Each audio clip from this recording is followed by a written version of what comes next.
Hello everybody, welcome back to Ancient Domains of Mystery. I didn't introduce myself last time. I'm your host, Ziegander, and we're going to get right back into this where we left off last time. I realized after I cut the episode last time that I was going into things a little bit more advanced, I suppose, than when I want to recapture the essence of when I started the game, and then just pepper that with greater details and better explanations for how the game works than the game is necessarily upfront with giving the player when they first start. So, let me load Ziegander back up, level 3 Dwarven Fighter. And when we last left off, we had created Ziegander the Dwarven Fighter. We are born under the Candle star sign. And we picked the Hardy and Tough talents. And at level 3 we picked up Tough Skin, I believe is our talent. Tough Skin, yep. Giving us an additional point of protection value. And I had said that with that amount of protection, we should be safe to enter the puppy cave and try to save the puppy. But you know what? That's true. But I don't recommend doing that as a new player, so let's not do it. I also cut my camera. I can fix the lighting settings, but I just didn't like how it looked. So from now on in this series, I'm going to leave the camera off, and we're gonna upload these to YouTube, and you'll have to deal without seeing my ugly mug. I'm sorry. What I do recommend is following the road back over here and entering the unassuming cave. Now, when you start the game, you're not going to go straight up into the rather unremarkable cave complex with an easy wind going that makes you feel that life is rife with new experiences to make. You're not going to be here. It's going to give you a tutorial dungeon. I've played the game too many times. After about the 4th or 5th time that you start up the game and start a new character, it takes you here. So if you have played around with the game yourself already a few times, you have probably entered this cave complex. But if you're firing it up for the first time, there's going to be an open field with kind of a building with a goblin that you're sneaking up to. The goblin's easy to kill, and then you're going to enter this little cave over to the left of the screen where you will encounter a branching path, a river, and then down a small pathway before the river, you'll find like a bow and a wand and some arrows. And then on the across the river is a minotaur, which is a very scary monster to encounter early game. But you should be able to use the bow to kill the minotaur, and if not, the wand is a wand of cold. And the tutorial there is teaching you that you can use cold magic to freeze the river and then create like an ice bridge and cross the bridge. If you're having a hard time with the Minotaur with the bow, you can kind of cross halfway over and blast it with the Wand of Cold. That should deal a considerable amount more damage, and you shouldn't have too much problems with the Minotaur if you have to resort to using the wand. You don't want to fight a Minotaur until you're much higher level, maybe level 8 at minimum, and you want to have a good amount of protection value. But they give you the tools to deal with it. You progress through that dungeon going over to the left, you'll encounter what is called a tension room. It's a room filled with goblins. Again, they're not too hard. Back away into the hallway so you only have to fight one at a time and then deal with them that way. But since I've played the game a few times, we're just right into this dungeon, the Unremarkable Cave, and we're going to get into this. I'm going to give you a little bit more detail as to how the combat works. I do have one rock equipped. If I wanted to, I could try to throw it. I can't throw it far enough to hit him. As you can see, that's my range. So I'm going to press Z. Z is like your abort or back or whatever. With all this protection, I can deal with him handily in melee. But I am going to go back to normal so that I have 13 defense and 12 protection. For a newcomer, I don't recommend changing your tactic really to anything other than Berserker or Coward. And you're not generally going to start with this much protection, but as a fighter, you might start with, say, 8, 9, or 10, or so in that range. 12 is fairly high. What you want to do is let him approach. I just he was 2 steps away, so I crossed 1, and then he crossed 1, and now neither of us can attack yet. Now is a good time to go Berserk. So if you change your tactic to Berserk, I can get the jump on him, and that gives me a bonus to hit and a big bonus to damage, and that means my first attack has a very high chance of just killing the Orc Berserker outright. The Orc, not an Orc Berserker. And it did. And so then I'm going to go back to normal. If I wanted, I could go all the way down to Coward. That gives me a big bonus to defense. And honestly, for a lot of characters starting out, I recommend walking around in Coward, just in case you run into a monster with range attacks and they get the drop on you and attack you before you can attack them. Like that guy. And so since I'm in Coward mode, it's much harder for him to hit me. I approached him in Coward mode, he attacked me and missed, and then I'm going to switch to Berserker and attack him and kill him. These rocks I should have picked up and put in my missile slot. So now I have 9 rocks to throw at enemies. And I will actually do that and show you how that works here in just a second. On the floor here is a scroll labeled Soot's Eye. I can't read, so I can't use that at all, but I can sell it. Some gold pieces and this altar. Don't step on an altar that looks like this. Almost every enemy in the game, in fact, I think every enemy in the game can sacrifice you if you're standing on this altar.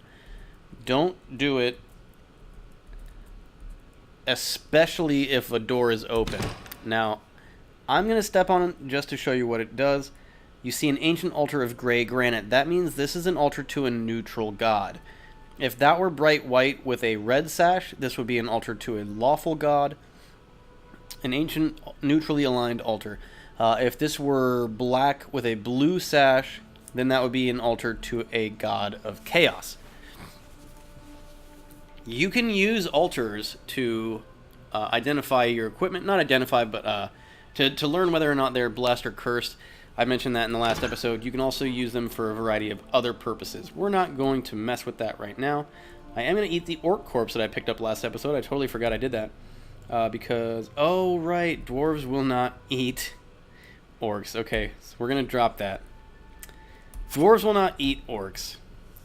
And then we will eat the iron ration.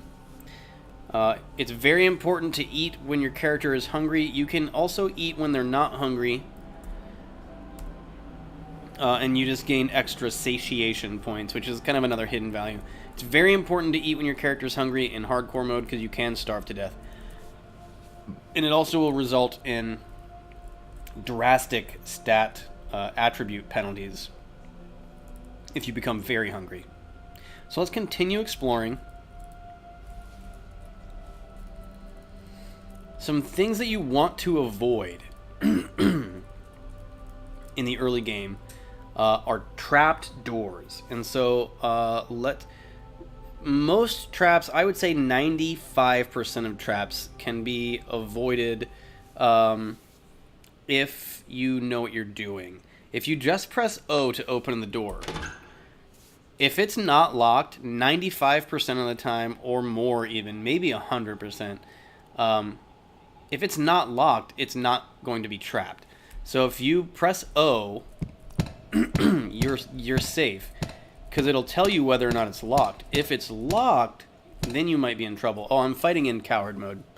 You want to switch your tactic back to normal if you're engaging the enemy, and berserk if you get the drop on them. But go from coward to normal to berserk as you go around. Now, this is a door I have the opportunity to open from the side. That's another way to avoid certain traps, but not all traps. I'm going to press O from the side here. That was not locked. If that were locked and trapped with a trap that can only hit in front of the door, for example, then I would be safe over here, even if it were trapped and locked and I had to kick it down. I would say more than half of traps are not like that, though. So it's not the safest thing in the world. I'm going to allow one of these to approach me. I'm going to go berserk, one hit KO. We're going to go back to coward, allow the next enemy to approach, go berserk, one hit KO. He's approached me, still berserk, one hit KO. Berserk, especially as a fighter with 20 strength, it's an easy way to get a large amount of damage, one-hit kill a lot of early enemies. Now, I didn't kill him. I'm going to switch back to normal, and there we go. We've taken him down. What will I increase now? I do want dodge to be at 40, but I don't want to waste another skill point just to get 2, so I'm not going to do that. I might do detect traps at this point. I might also get first aid can get to 40. First aid is important. I will try to get first aid to 40. There we go. And now let's get detect traps up to 20. There we go. It's a good level. I'm going to eat this large ration directly off the ground. When you walk over food, if you press E, it will allow you to eat that food. If I just press E over here, it'll open up whatever other food I have. And now you see I am satiated, which means I'm more than not hungry. I'm quite full, and that actually lowered my defense from 13 to 12 and lowered my speed from 100 to 95. It's worth continuing to be satiated. You can even go higher than satiated up to bloated if you keep eating. It won't probably be an issue for a new player. You might sometimes want to be bloated depending on what you're doing, but that's more of a pro move. Stay satiated, stay not hungry, and you'll be alright. You can see that Kobold just shot an arrow at me. I'm going to pick it up. I'm going to keep picking them up until he stops. In fact, I'm going to walk away from him and have him keep shooting arrows at me. There's no way he's going to hurt me, especially if I go coward, which I should have done already. But with my 12 protection value, he's not going to punch through that unless he's incredibly lucky. And we don't have a bow yet, but a bow is much better a ranged weapon than, say, a rock. So, oh, we want to go back to normal here. There we go. And you see he dropped his corpse. Let's say we were hungry. He dropped his corpse. You can eat at monster corpses, but never, ever, under any circumstance, no matter what race, no matter what class you are, never eat a kobold corpse. Kobolds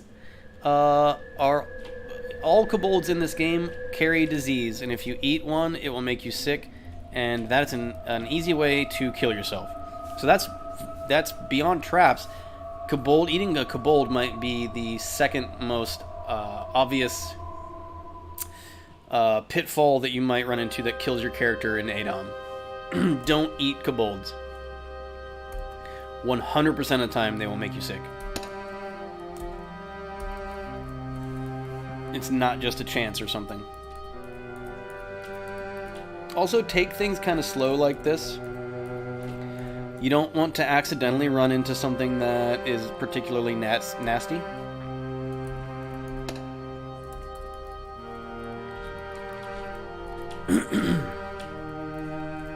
Let's continue through this beginner dungeon. And this is different from the one that if you're very, very brand new to the game, the tutorial dungeon with the Minotaur. This is different. That dungeon only has the one level, and then you leave and you're on the world map. This dungeon, the Unassuming Cave, has 3 levels. And it's an easy way to get yourself to, say, character level 6. You can stay in here until you reach about level 6, and that makes the rest of the early levels of the game a bit more easy to tackle, let's say. It'll get you maybe some gear to start with, and extra HP, extra defense, extra skills. That just makes surviving the earlier areas a bit easier to do. So we're not going to do the puppy cave in this surviving hardcore mode tutorial kind of thing. What we are going to do is what you might do when you first start the game, and then sprinkle in a little extra guidance. Be a little bit more careful than that. Even if you have 12 protection value, Be a little bit more careful than that when you're starting. Don't stay berserk all the time.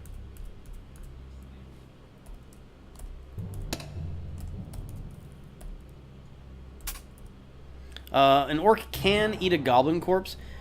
As you can see right now, I'm not hungry, but I am going to kill this kobold. Oh, we improve our skill in the axes weapon group to level 3. And then I'm going to go coward and eat the goblin corpse.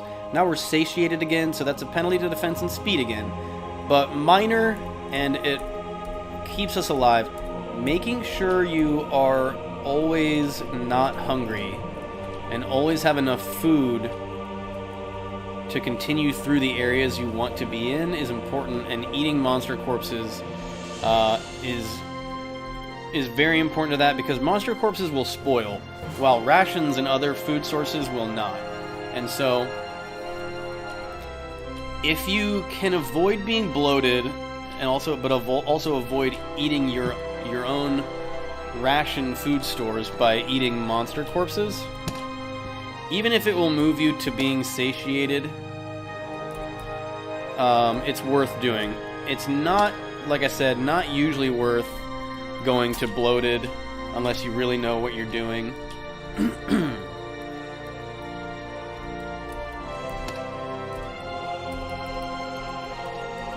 But satiated isn't that big of a problem. He dropped a whip. I'm not even going to pick it up. Well, I'll pick it up to sell it, but in the early game, I guess money's more important. But whips deal such pathetic damage, and they're worth so little money that they're generally not really worth bothering with. We've got a bunch of kobolds here. Let's go coward and see if they'll shoot at us. I think that one in front is not going to, unfortunately. Now that he's in melee with us, he probably won't either. But we advanced to level 5. Let's go ahead and get athletics to 60. And then now we can go ahead and increase dodge over 40. That feels pretty good. We gained 11 hit points. We have 81 hit points already. That's quite a lot of health. We haven't found any new gear aside from I do have a wooden shield. Oh, and the wooden ring. I'm not going to put that on, but the wooden shield is probably better than this small shield. But I don't want to risk it potentially being cursed. Now, if I wanted, I could go back up to level 1 and drop the shield on the neutral altar. Oops, I didn't mean to attack. That's, I explained in the last episode, attacking, this guy's non-hostile. Attacking him is a chaotic act. I didn't mean to attack him. Sometimes, often you will, just to get them out of your way, but you can switch places with non-hostile enemies. Sometimes that's going to turn them hostile, but if you press Control S and then over to him, you see we changed positions and he didn't mind. A lot of times that will turn them hostile. But you can do it to avoid committing a chaotic act. If you're trying to be very super lawful, which has its benefits. I'm not going to go into it right now, but if you can increase your piety to a huge amount, essentially, with your deity, and you're lawful or chaotic or whatever, your alignment matches your deity. Right now I'm just lawful, but I can be lawful plus.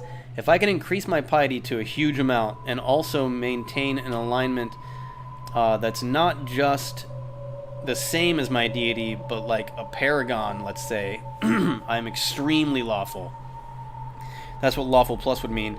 Then you can do something called getting crowned, and that has a huge amount of benefits, but we'll go into that some way later time.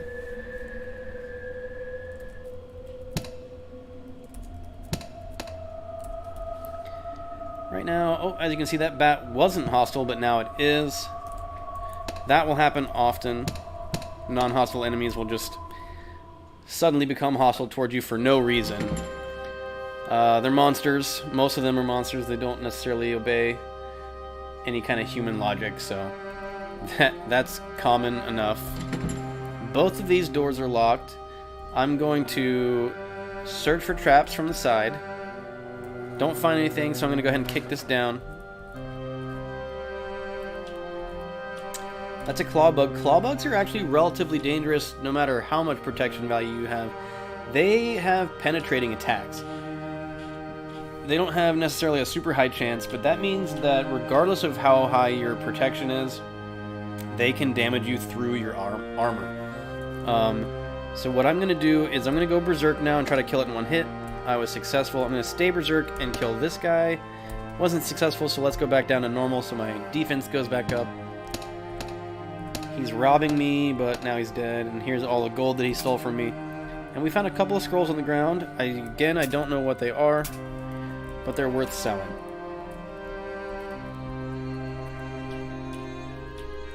And now let's search over here a few times. Ah, see, we discovered a trap. It's a stunning rune. That will just make me kind of stumble around and unable to take actions. It's safe enough to kick down and trigger the trap. Oh, we are blind and stunned. Now that it didn't say. I stagger. As you can see, I'm blind. There we go. I can see again. I'm still stunned. Staggered around, and now I'm no longer stunned. Fairly safe in these early dungeons. It can be a lot more dangerous in later dungeons. And there's a spellbook on the ground. We're not going to learn any spells with this character, but I'm also not even literate, so I can't read it if I wanted to. That is how you would learn spells, though, if you were literate and had higher learning than 8. I believe you have to start with at least 11 learning. It could be as high as 13 learning to start with literacy. And you want to have quite high learning. I would say probably at least 16, but you want like 20 learning or more, and maxed out literacy, and that's a skill. Before you really try to learn spells from spellbooks, wizards start with 100 literacy, and obviously pretty good learning.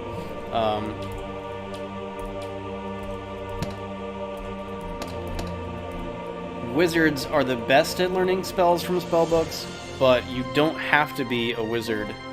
I'm searching for a secret door here. When you run into an area that looks like this, odds are very high that there's a secret door, but somehow there isn't here, and I guess that's it for dungeon level 3.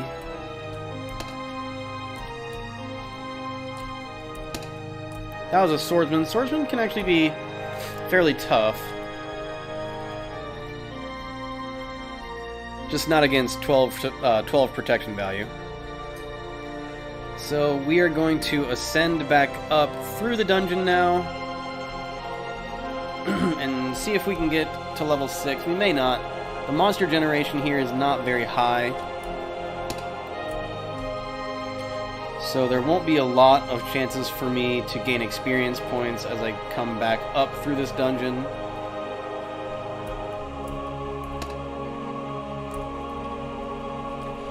But we're about 2/3 of the way to level 6 now.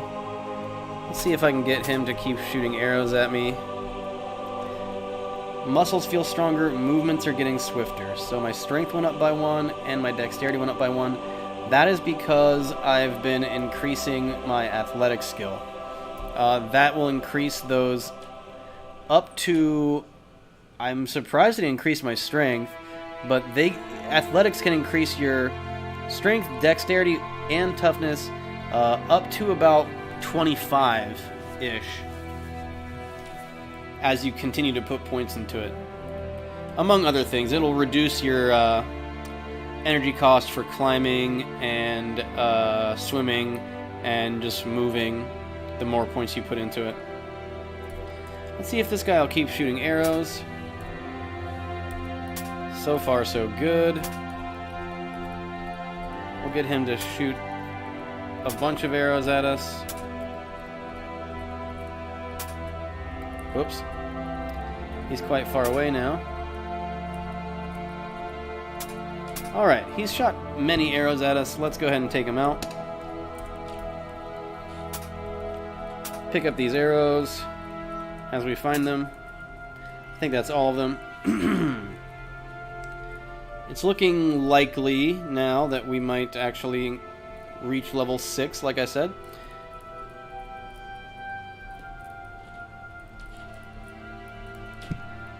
Oh, that's a friendly goblin, but a not-so-friendly black earthling. So let's take him down. He dropped a rusty hand crossbow for us. We'll go ahead and sell that. Excuse me. Sorry, that was quite loud. And then I guess we'll just keep going through here until we... There we go. Stumble into something like that.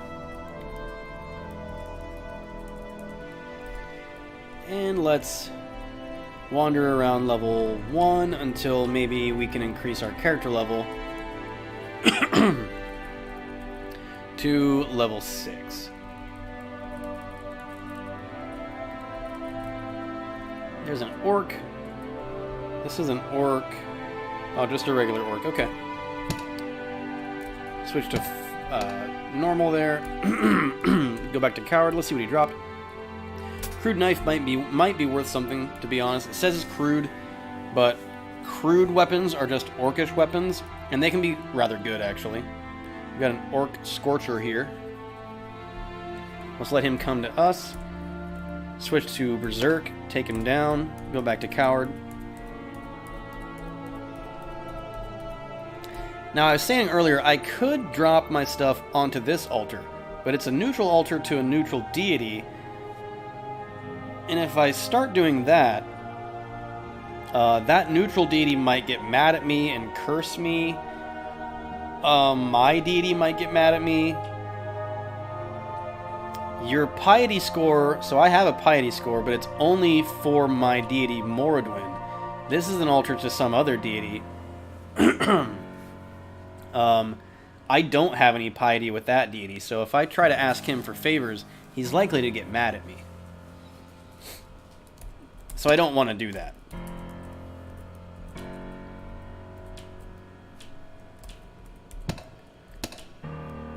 I think this kobold is bleeding. Oh, he's berserk. That's what that icon means. See, that's another reason to go coward. I'm going to let him come to me. He's trying to shoot me in berserk. That gives him a higher bonus to hit and damage. And now we'll switch to berserk and take him down. And that gets us to level 6. This is our first class power. Every class gets a class power at level 6 and every 6 levels higher. A 7% additional protection value bonus from some items. I think we were already at 13. No, we were at 12, so now that's an additional point of protection. Also at level 6 we gain another talent. And I'm going to use that talent to further increase my protection value. But now I want to get Find Weakness to 40, which we've done. Let's see. I would like to get... Detect Traps potentially to 40. There we go. Nice. Good level. We can now get Iron Skin for 1 additional point of protection. Now we have 14 protection at level 6. That's incredibly high.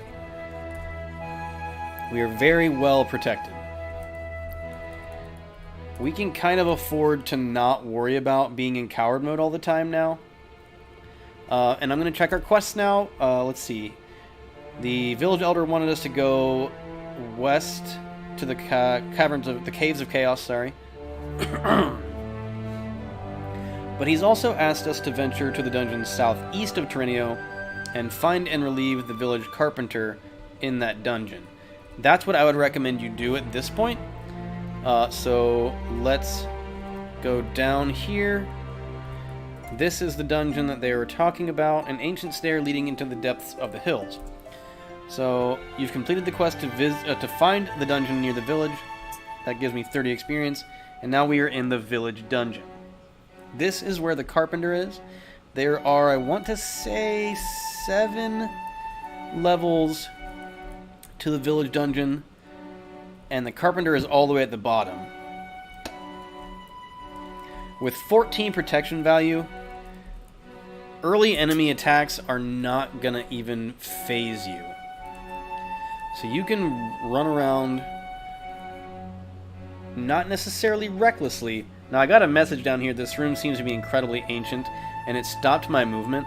Sometimes those messages will fool around with your ability scores. It looks like this one didn't do anything. I don't know what a lot of those messages mean, to be honest. There's a ton of content in this game, and some of it is very obscure. A metal girdle, that could be a really nice piece of equipment that would increase our protection value, but again, it also could be cursed, and if it's cursed, I can't take it off, and it's likely to be bad. Some cursed items can be very good, but I'm still just not going to risk it. Right now, our equipment is very, very nice, so it doesn't really matter.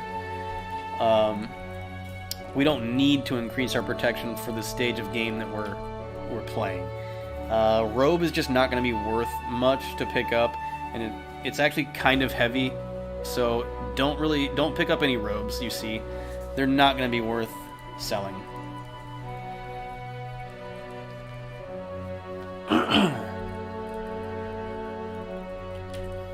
So I'm just going to descend through here relatively quickly in normal tactic, because 14 protection value makes us virtually invincible. This could be, yep, a secret door. I just pressed S to search. I'm going to keep searching it in case there's a trap. Seems like there was not. I'm just looking for the downstairs. That was a giant rat. A regular rat is gross and will make you vomit, but a giant rat... do you want to continue to eat the rat? These are both neutral enemies, so I'm safe. Yes. A giant rat is tasty. A lot of times it'll say tastes like chicken. That's what I thought it was going to say, but it didn't. I don't know why a regular rat is gross, but a giant rat is tasty, but there it is. A metal cap, probably not as good as the horned helmet that I'm already wearing, but it could be good to sell, and you don't know. It might be great. Oh, I forgot, I already found the downstairs. Whoops. So let's just go through here relatively quickly. There's the downstairs. It's not hugely worth it to explore in this cave, especially when your gear is this good. This is a ghost. And as I mentioned in the last episode, ghosts can age you. What you want to do, as a dwarf, you are a little bit longer lived than, say, a human, but you still aren't as long lived as an elf, and you could easily just be aged out of the game, and that's no fun for anyone. When you run into a ghost like this, like you're just immediately in its face, switch to Berserk and hope that you can kill it in one turn. Even if you can't, you just want to keep attacking because you need to kill it as fast as possible.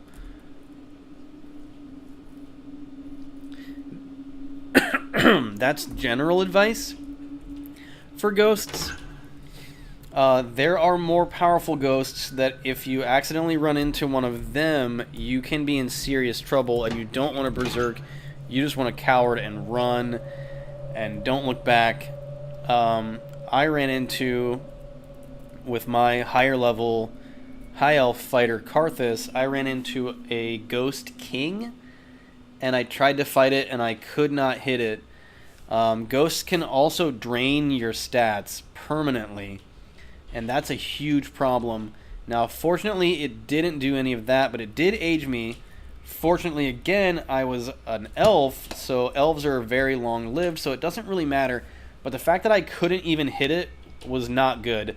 And I have very high attack bonus and a magic weapon, and I just couldn't hurt it. So, as I was fighting it, though, another Ghost King showed up on the other side of me. So what I ended up doing, I think, was using like a wand to shoot acid at it. And I used all the charges of the wand to kill the one Ghost King, and then I ran and I just left and I never went back to that area. So don't think that like you'll ever level out of having to worry about stuff like that, because I'm more than twice this level. I'm more than 3 times this level actually with that character, and it can happen. So this, I stopped for a minute because this is a Kobold Trapmaster, and I want to explain what they can do. You'll know that it's a Kobold Trapmaster by the pickaxe that it holds. Kobold Trapmasters will lay traps, and you don't know whether or not he has or not. The floor will not have any kind of unique graphic to show you that there's a trap until you have walked over the trap. So he may have trapped this floor, I don't know. What I'm going to do is actually show you what that means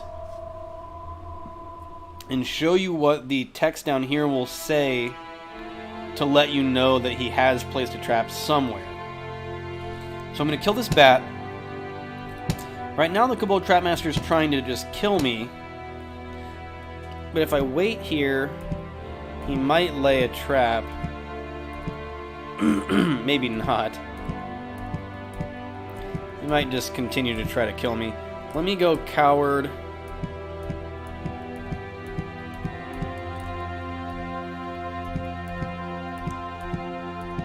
Yeah, he's not. He's just going to try to kill me, I guess. I was going to show you what the text says when he does lay a trap, but...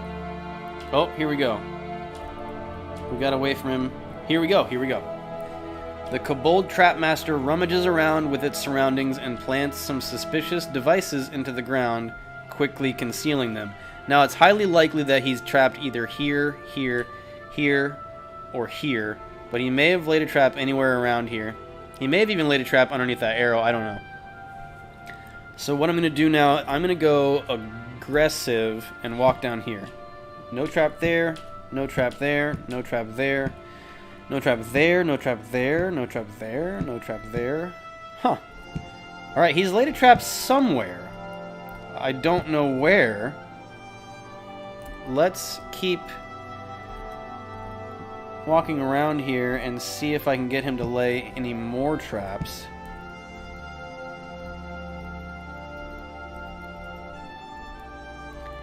Huh. Weird. No luck. Let's go ahead and pick up all these arrows. I'm really surprised he didn't...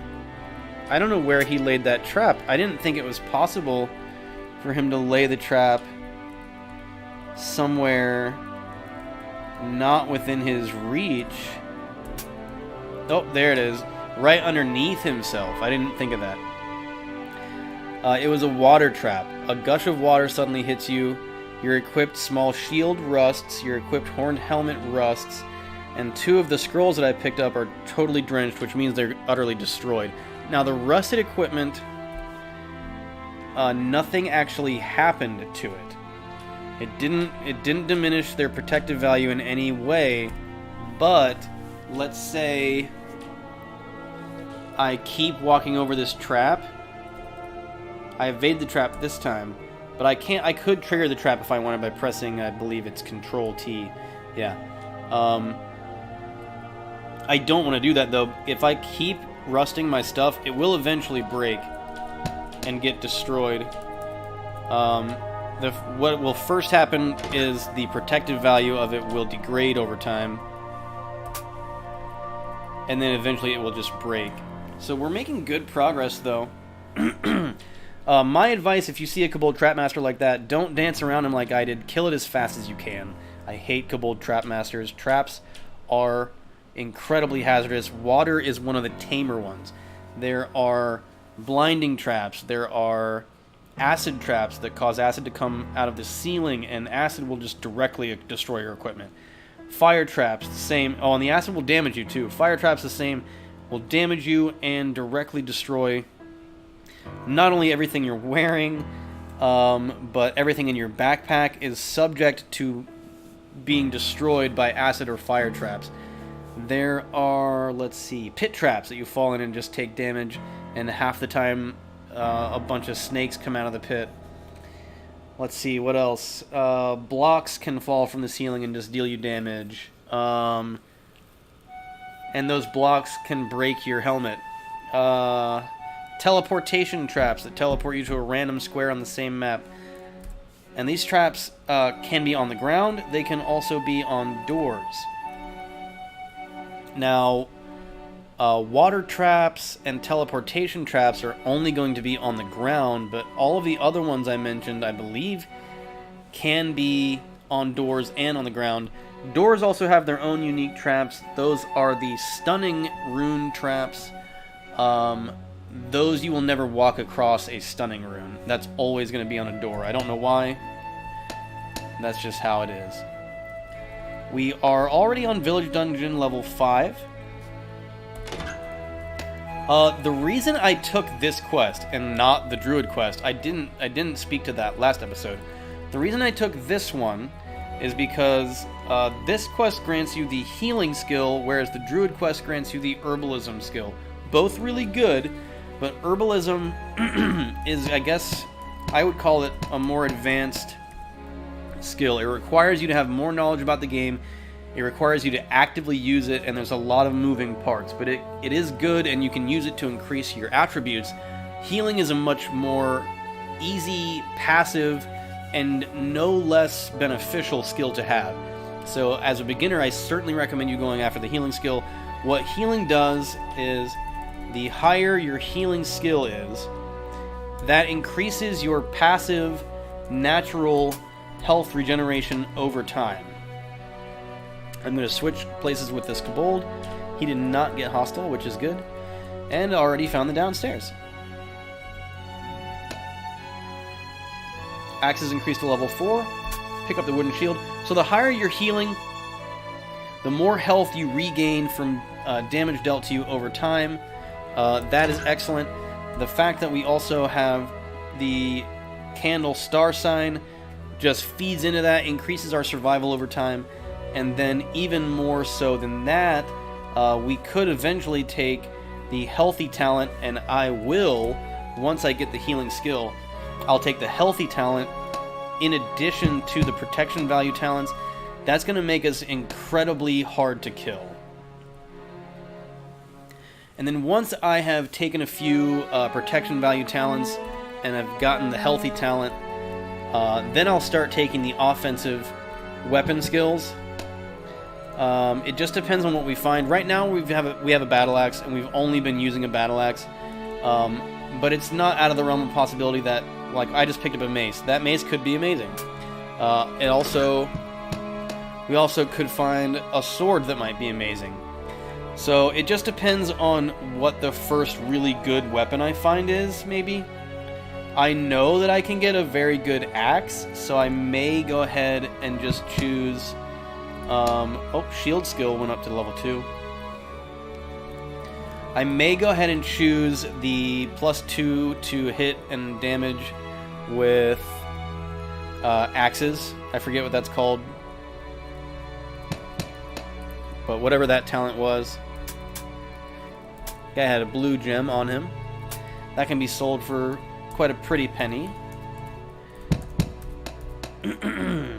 Still didn't get the message that the Cat Lord is angry at us. Wow. A Chaos Lizard. That's something you don't see at this level very often. We're certainly strong enough to take it down. If you were a weaker character, say like a Thief, I would say run away. But we killed it in one hit, and I wasn't even berserk. That was normal.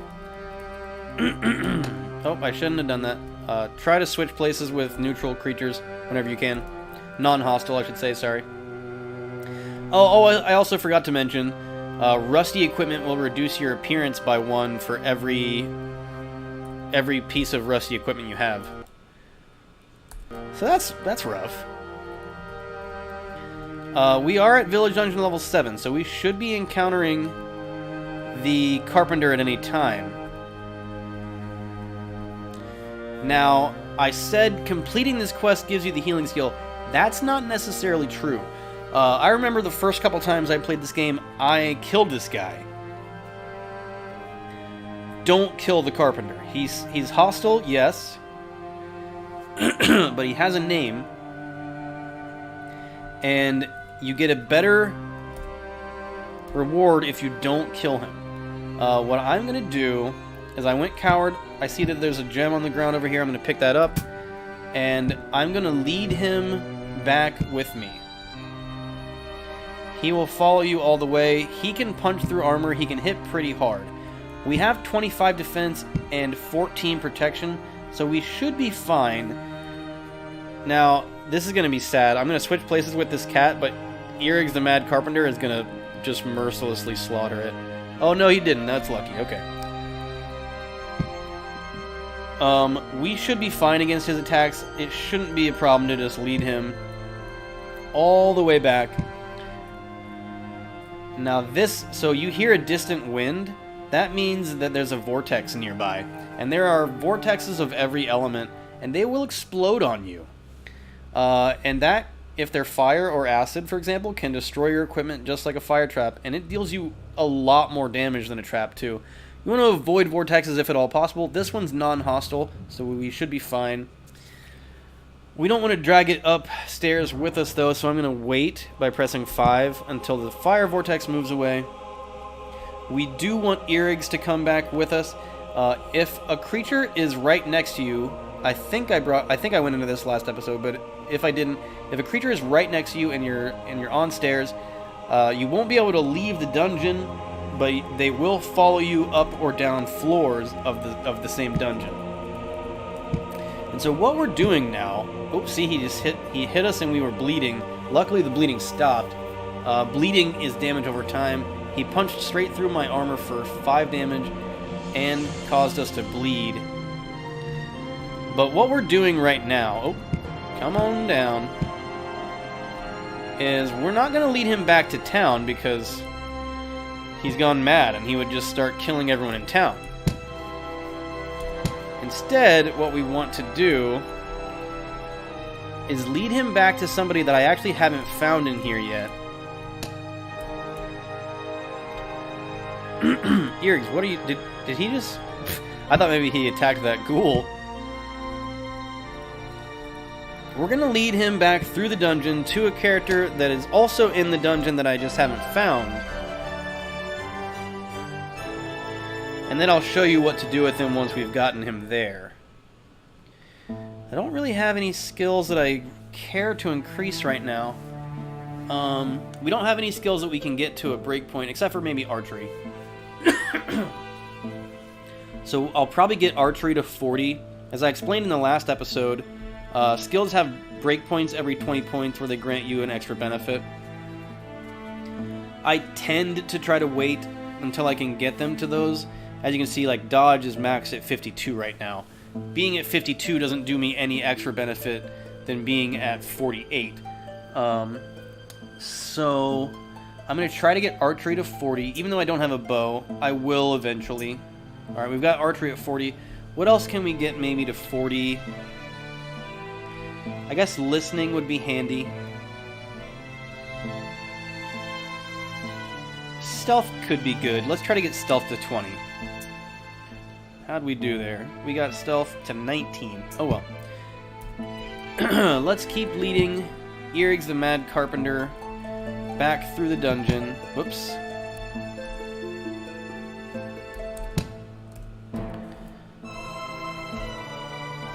And we are trying to find a character that I haven't encountered yet. Let's see what happens when I switch places with this Kobold. Alright, he's safe.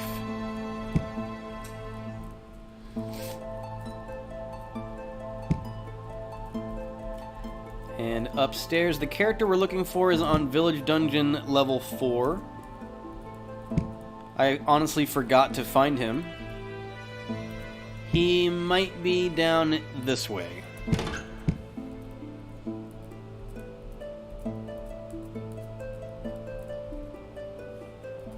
Let the skeleton approach. Kill it. Go back to coward. Alright. Let's see.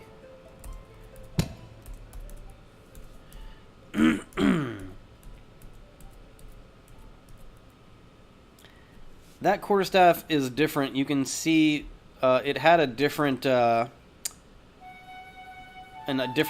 on the ground, and the weight of a quarterstaff is normally 40, and this one's 39. So that means this is a special staff, and I'm going to pick it up and figure out what makes it special eventually. I'm also going to pick up that leather armor. It's not going to be better than my chainmail, but I can sell it. And you can see now that that has made me burdened, and that has reduced my defense. It's also reduced my speed. Door is stuck. That's okay. We just keep trying to open it until it opens. Excuse me. I have a frog in my throat. Trying to find... Looks like we haven't found him yet. There he is. This is Jared the Healer, and he's actually, even if you're not doing this quest, Jared can be an invaluable survival tool for you in the early game as well. If I talk to Jared, he says, "Well met, brother. Would you like to learn or be healed?" If you ask to be healed, he will give you a full heal, no questions asked. So even if your piety with your deity is garbage, you can get a full heal from Jared, and he will do that, I want to say, 6 or maybe even 7 times. That's a lot of full heals to get. You can even use that way late into the late game, but by then you should be more survivable on your own. Learn is how you actually learn the healing skill. So by doing this quest, you actually don't get much of a reward. Just like if I killed the carpenter, for example, and then returned back to Terrenio and talked to the village elder, you don't get much of a reward just for doing that. And the game doesn't tell you to do what I'm about to do, but if you bring him to Jared the Healer,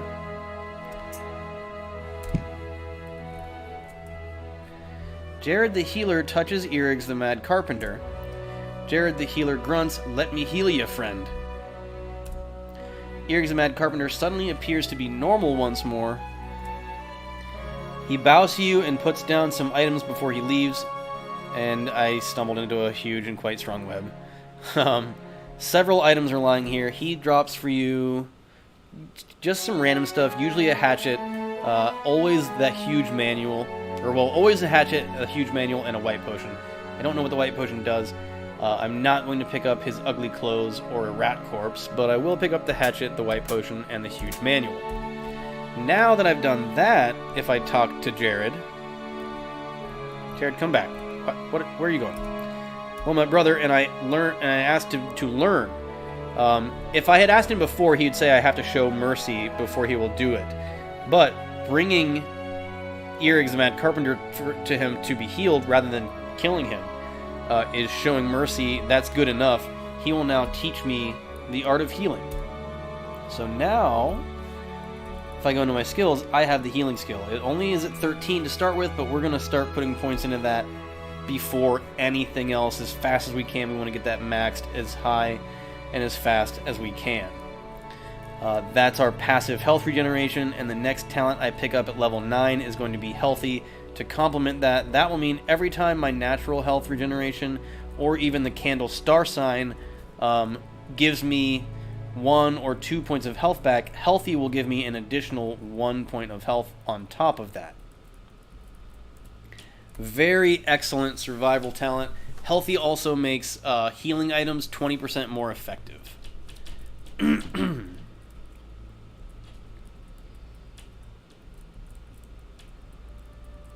So let's go ahead and get out of here now. We have done the quest. The huge manual, you don't even have to pick it up.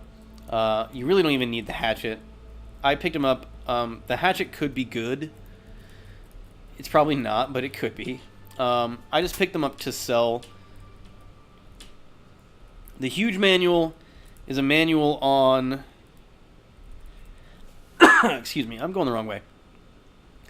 The huge manual is a manual on bridge building. The most useless skill in the game. If you have a hatchet, and if you can find a log, it has to be a log.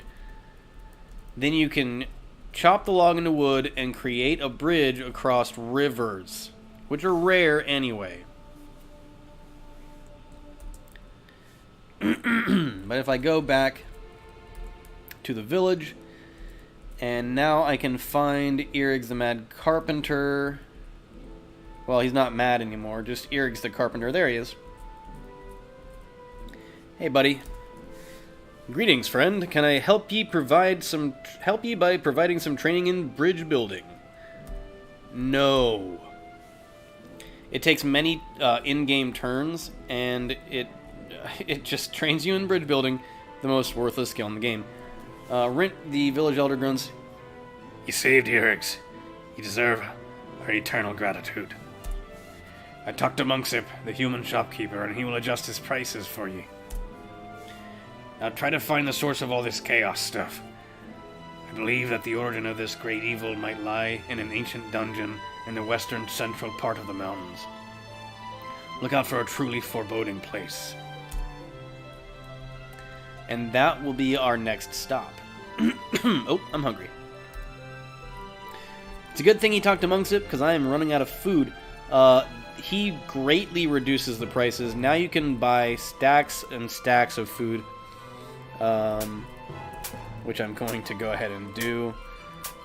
I've gone from burdened to strained, but that's okay. You're going to need to purchase a lot of food in the early game, and if you have 14 protection value like that, you can afford to carry a ton of stuff.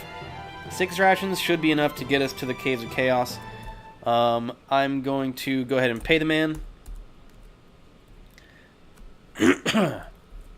Excuse me for my throat tonight. I don't know what's going on. And now we are going to go to the next town. If we go south and west a bit, this is the town Lawanithonel. Lawanilothel. Sorry. That's actually an anagram for the hole in the wall, which I think is quite clever. We're going to enter here. This is a... Well, I'll let it speak for itself.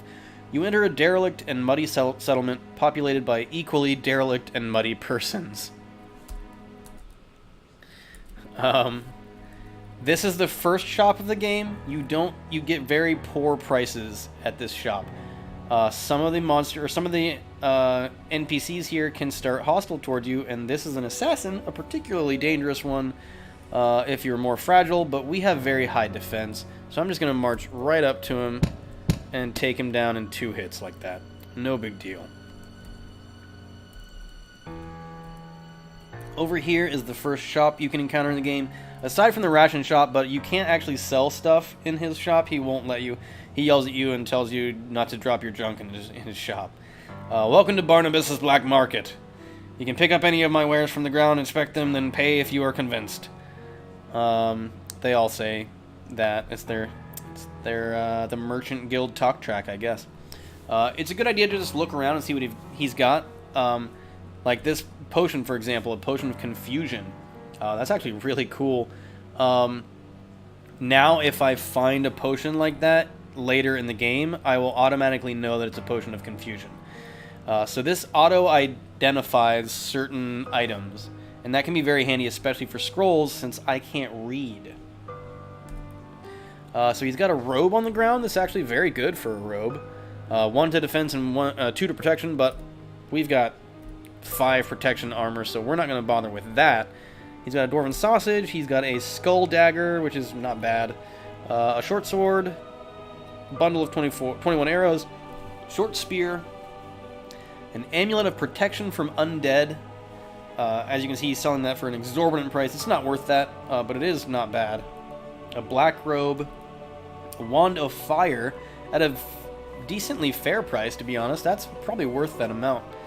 That's going to be basically a bolt of fire that can hit multiple enemies in a line. And it deals very good damage, too. Scroll of gold detection. Not the best scroll to find in here to have auto-identified. A stone club. Light boots that give no defense or protection. A potion of cure poison. A hexagonal key. A large ration. A boomerang of targeting. Look at that, +9. That's a +9 bonus to attack rolls to hit. He's asking 13,000 gold pieces. It's absolutely not worth that. A boomerang is awesome. It does exactly what you hope it does. You throw it and it returns. You have to put it in your missile slot like my rocks, and then it'll hit the enemy and it'll come right back.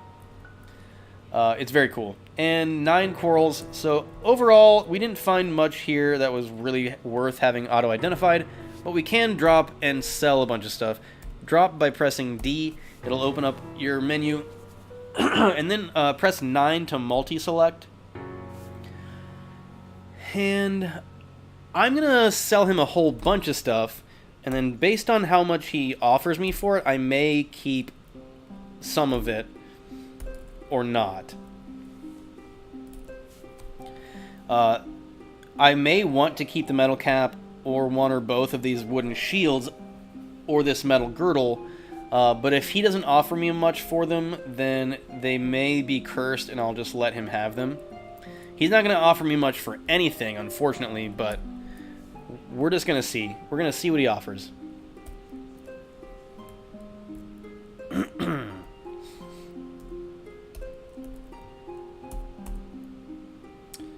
And I'm going to hold on to those gems until I actually get somewhere that'll give me more money for them. So then I'm going to press spacebar to execute. 16 gold pieces for the metal cap. Could be cursed. He can have it. 49 for the leather armor. It's not going to be better than my armor. He can have it. 48 for both the wooden shields. So that means 24 individually. They're probably not cursed. I'll keep them.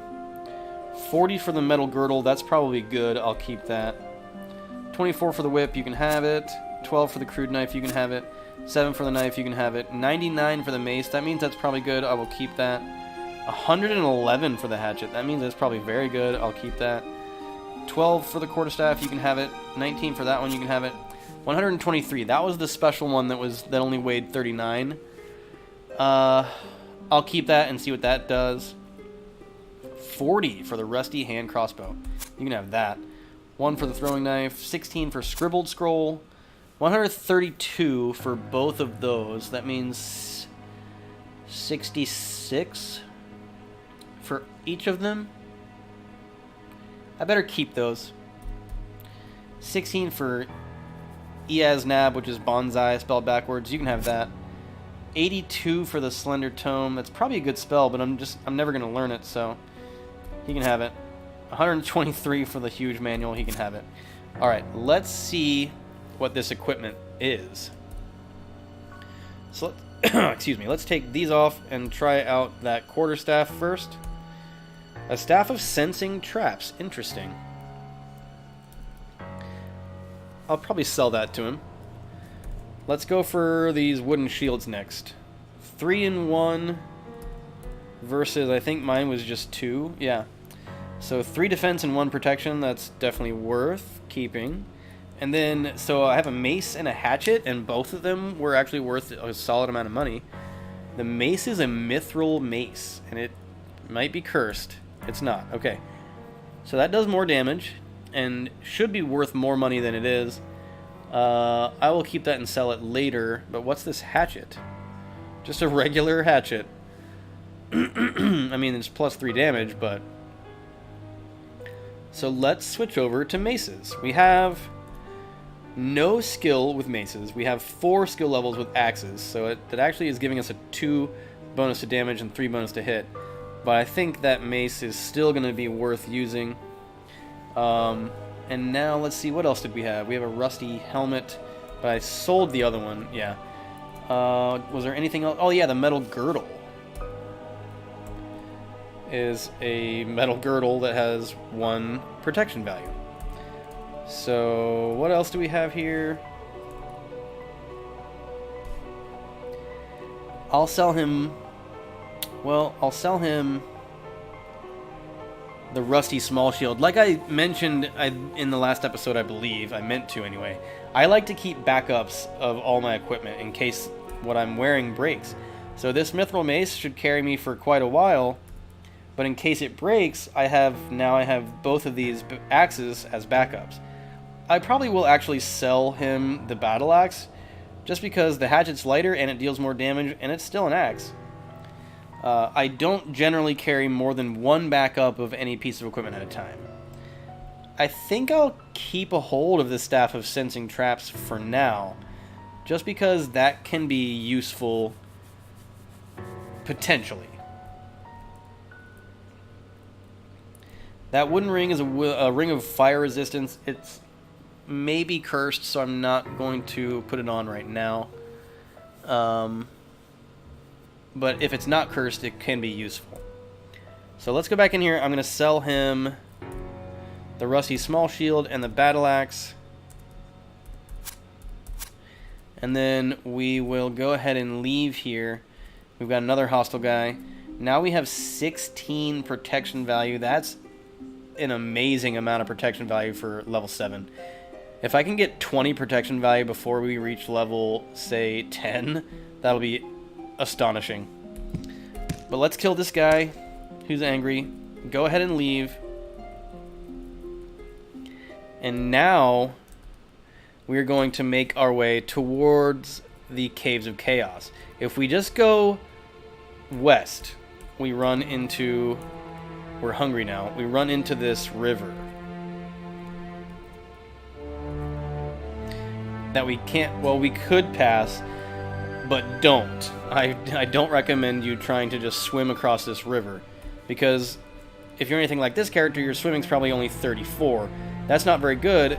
It will deal you a lot of damage trying to cross it, but worse than that, it'll rust all of your iron stuff, which in this case is the horned helmet would likely get destroyed. The chainmail would get rusted all to hell. Metal girdle would get rusted and likely destroyed. These gauntlets would get rusted and likely destroyed. The heavy boots would get rusted and likely destroyed. Everything in my backpack, so this hatchet would get destroyed probably. These scrolls would get ruined. Don't do it. I am hungry, so I'm going to eat. And then we're going to go back down here. We have to go all the way around this river. There's these swamp. Avoid them when you can, but you can't down here. So go through them. The reason I say avoid them is because even at this level you can run into a Hydra, and the Hydra's going to kick your ass if you can't run away from it. You can also run into hordes of undead on these swamp squares. See, there we go. You encounter a lone Hydra, evade or fight. I'm going to try to evade. Luckily I did. If I had to fight it, I could probably run away from it, but a Hydra is scary and can kill you. A roving barbarian group, I'm going to try to evade. I try to evade everything on the world map, honestly, whenever I can.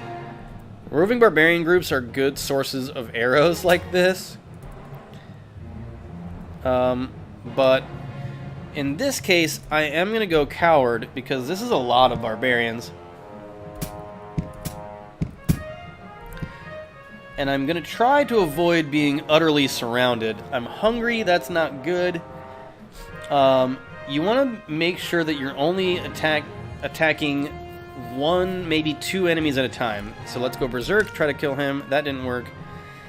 I'm surrounded again. Let's move forward some until I'm not surrounded. Go Berserk. There we go, one down. Let's coward mode and get over here. Kill that guy, kill that guy. Okay. So far so good. Let's just keep going like this. That's a barbarian leader. And then I don't want to be surrounded anymore. Ouch. 7 damage. Still doing okay. And as you can see, after I took care of that third one, it became much easier for me to hit the other two. After 2 enemies, you get overwhelmed, and it lowers your hit chance, but it also lowers your defense. And it doesn't actively lower your defense, but it increases the enemy's bonus to their attack roll against you. And there's a bow, which is fantastic. We've got plenty of arrows on the ground now. We've been picking up a lot of arrows. I'm not going to just immediately equip that bow, though. Again, because it could be cursed. We just healed up all that damage that was dealt to us. That's good. Here's a road. Avoid this road, though. Don't walk on this for another few levels. Avoid this dungeon, a rather boring cave entrance. It's anything but. We will go to that later, but don't go there for now. Avoid the road. There are like bandits and wizards and like chaos monks and stuff on that road. You just don't want to deal with them. You can't go in this pyramid yet. Even later on when you can, it could be incredibly dangerous. I will talk about that here in a few levels. But the pyramid... Oh, I forgot we were hungry. Now we're very hungry, and as you can see, I got big penalties to my stats. I'm going to press E and eat some rations. Okay, now we're good. We're continuing to move west. We've reached some mountains here. This is how you know you're on the right track. Keep going west, and this is definitely a foreboding place, a foreboding tunnel. So we were asked to come here, enter the Caves of Chaos to locate the source of evil. Well, this looks like something chaotic to me. This is definitely where we want to go. This is where I'm going to end episode 2. Thank you guys for tuning in. We're going to go in here. Congratulations, you've completed the quest to find the Caves of Chaos. And then the next episode we will start to explore the Caverns of Chaos, and I'll get right into this and explain like what you should do here, what you should avoid here. And this is basically the early game. If you can survive the Caves of Chaos, then you're doing okay to make it to the mid-game. But that's when things really start to open up. So I think we'll definitely survive. This is going really well. Your early runs will not always go this well. We got really good luck with our starting gear, and then we got a lot of good luck with gear that we found. It's especially crazy to me that we already have a mithril mace. That's pretty solid. But thank you guys for tuning in, and I'll be back probably tomorrow with episode 3, and we will see you guys then. Bye-bye.